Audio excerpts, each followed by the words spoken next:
Bangladesh was once called South Asia's rising star. Fast growth, booming exports, global praise. So here's the real question. Why is Bangladesh now slipping backward in GDP growth? The answer isn't global, it's regional, and it's uncomfortable. Before we go further, you're watching Next Century People, and this is Geopolitics Unfiltered, where we explain global and economic realities without noise.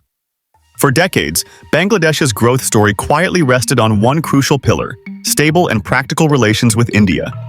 And here's a historical fact that cannot be ignored.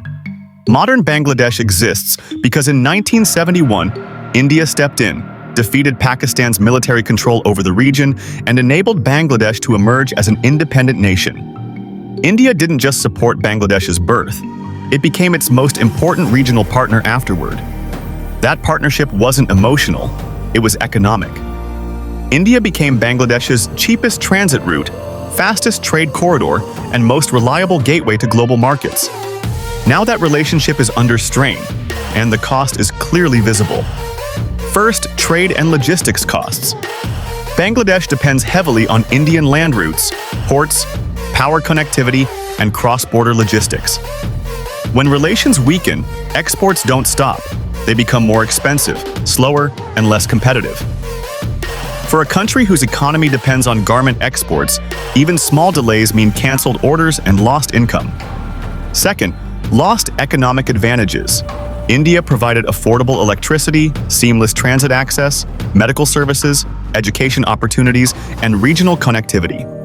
As cooperation weakens, these benefits quietly disappear, and the burden falls on businesses and ordinary people. Now let's talk about the internal challenge. Political instability.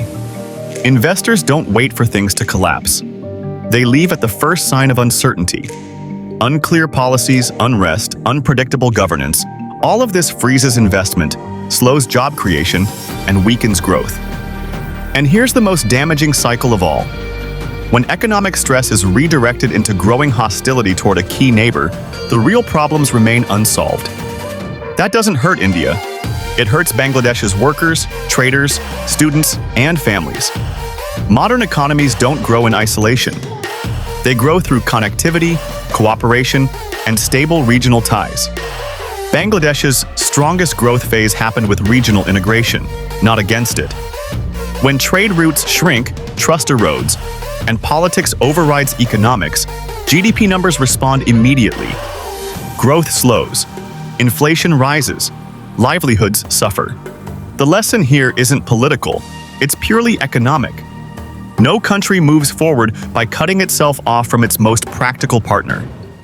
And no economy grows by replacing policy with emotion. Bangladesh still has the potential to recover, but that recovery depends on stability, cooperation, and economic realism. This is Next Century People, cutting through global chaos 2 minutes at a time.